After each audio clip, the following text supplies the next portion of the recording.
Hello and welcome again to my live Facebook video. And I hope you had a good day. I've been out painting, but I've put on an unpainting top and I've just got my paint jeans on underneath. Anyway, I'd love to share with you what I mentioned yesterday. And this was a topic, creating a close, loving family and home. And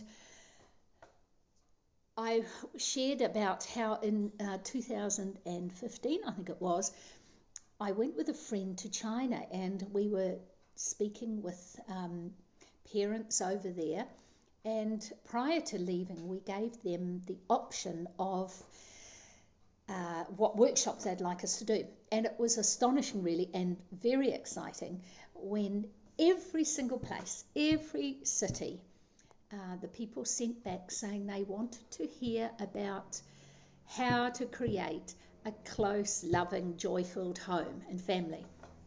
And for me, it was thumbs up, because I feel that this is essential in our homeschooling, the sort of family we create, the atmosphere, the home. And so let me just explain something else. I've put these as heart to heart with Rosie Boom. About 2 years ago, I think I was speaking at a mothers and daughters camp, and I went to lunch and I sat next to two other mums, and one of them introduced me to her friend and then said, "Tell my friend about that word you shared at the conference last year, that word about a close home."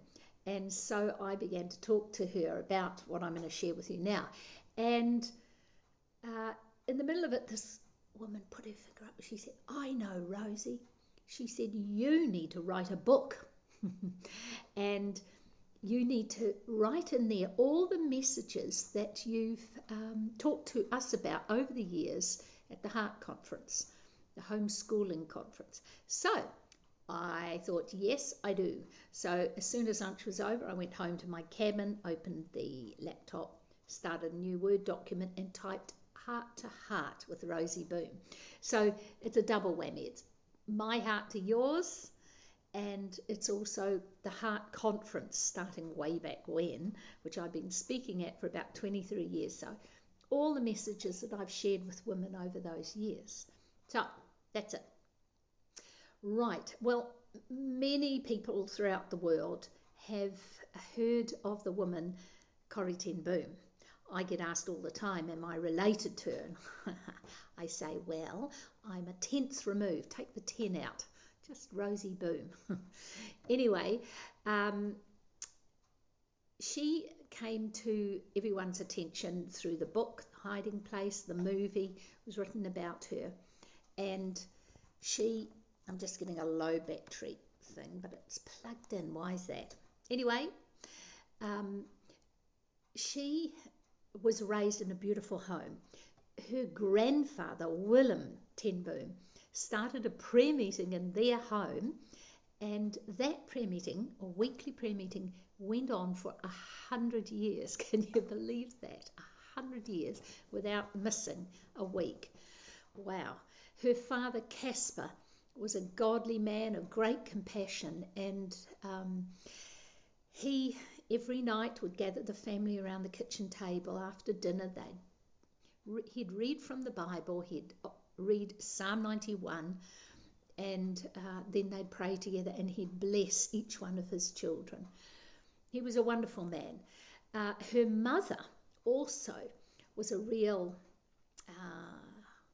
what was she, like a acts of service woman, really, by the sound of it. Soup, kitchens, helping people, things like that. When she was older, she had a stroke, and the consequence of it was that she couldn't speak anymore, save for 3 words: no, yes, and Corrie. And Corrie writes in her book how she would end up playing the 20-question game with her mum. that she'd sit her in a chair in the Bayou, which was their home in Harlem, overlooking the streets of Harlem. Her mother would sit there, and then she'd call out, "Corrie, Corrie." Corrie would go to her side and she'd say, "What is it, Mum? Did you see something out the window?" "Yes." "Was it a lady?" "No." "Was it a man?" "Yes." And so it would go on. Has his wife had a baby? "No." "Is it his birthday?" "Yes." And so when she discovered what her mother had seen and was feeling, she'd get a card and she'd say, "Dear so-and-so, today Mama saw you walking the street of Harlem, and she remembers that it's your birthday, and she wants you to know that she is praying for you and sending her love." And then Corrie would put a pen in her mother's hand, and her mother would sign a shaky cross. And Corrie writes in one of her books, that cross became the most loved signature in Harlem. Isn't that beautiful? Let me just read you something. I'll just scan down here because I love this. It was astonishing, really. This is Corrie writing. It was astonishing the quality of life Mama was able to lead in that crippled body. And watching her during the 3 years of her paralysis, I made another discovery about love. Mama's love had always been the kind that acted itself out with soup pot and sewing basket. But now that these things were taken away, the love seemed as whole as before. She sat in her chair at the window and loved us. She loved the people she saw in the street and beyond. Her love took in the city, the land of Holland, and the world. And so I learned that love is larger than the walls which shut it in. Isn't that beautiful? Now, Corrie and her whole family were swept up in World War II, and for those of you that don't know the story, Corrie was later captured for hiding Jews in their home. I had the privilege of going and visiting their home a couple of years ago, and wow, it was deeply moving for me to see the home and the bedroom and the hiding place with my own eyes. So Corrie learned from her parents compassion, humanity, love, God's love, and it was the foundation for her life. Later, much later, she was asked by a reporter to describe her family home, and she thought for a moment, and then she shook her head and she said, "There is no one English word for it. There is a Dutch word, Gezellig, and that word has come to mean a lot to me. I discovered it reading her book, and that word means cosy, a place of belonging, warmth, of love, of family. And it's like when you sit around the fire, around our homewood, after dinner with a cup of tea or hot chocolate and talk together, gezellig. When we linger around the meal table with candles going and flowers, gezellig. I used to feel that when we were living in our barn, our 100-year-old barn, and the rain would come pounding down on the roof, and maybe the power was out and we'd just have candles, but the kids were all there, and Chris, gezellig. Listening to music together, reading a good book together, gezellig. And in this next video that I'm going to do, not tomorrow because I'm at a funeral, but maybe the next day, I want to talk to you about how can you create this gezellig home? How can you create a home that's warm, where your children want to be, where they want to bring friends home to? And now, I just discovered that word, and I had my son, Samuel, was struggling with reading, and I'd had him assessed. and they said he had a measure of dyslexia. I was assigned a beautiful, wonderful man to supervise my teaching of him and just to encourage me, really.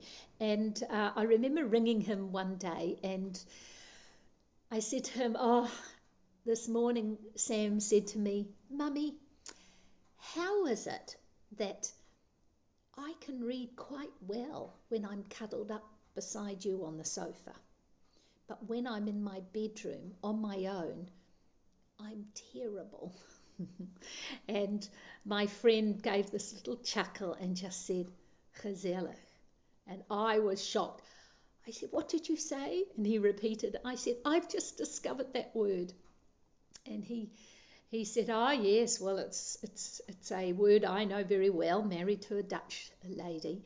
And he said, "That's the sort of home where Sam will just thrive and he will learn to read."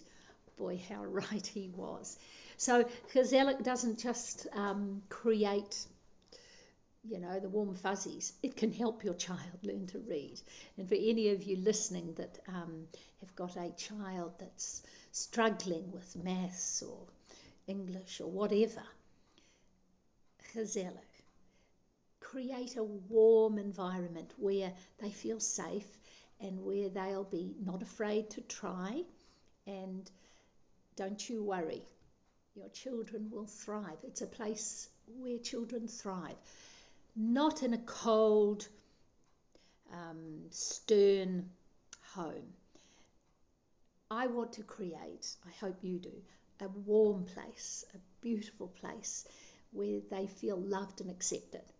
So, I was blessed enough to have a beautiful mum and dad who raised me in a Gezellig home, even though they never knew the word. They supported me, they loved me, they were encouraging, they disciplined me when I needed it, but they were there for me, and Mum created a place of beauty and I was going to say tranquility. Yes, she did. Just a beautiful place. Now, I was blessed to have that heritage, and I'm trying to carry it on with my children. But for many of you listening, you might think that is a long way away from the home that I was raised in. Well, don't fear, because you can create a new heritage, a new Gezellig home that will last generations, like the Ten Boom did, the Ten Boom families did. So I encourage you, have a think about this word. Have a think about, what do I want my home to be like? What do I want my schoolroom to be like? If you're homeschooling, I don't even like schoolroom, but yeah, where you teach your children, what is it like? What's the vibe like? What's the feel like? And begin to hunger for the ability to create a Gezellig home for your family and for your children. Next time, I'm going to talk about how do we do it, practical things. How do I do this? How do I create a home where my children will thrive, where homeschooling will be a joy, not a thing that you dread every day? I know we all have days like that, but generally a place of thriving, where you as the teacher, as the mama, as the dad, where you are thriving too.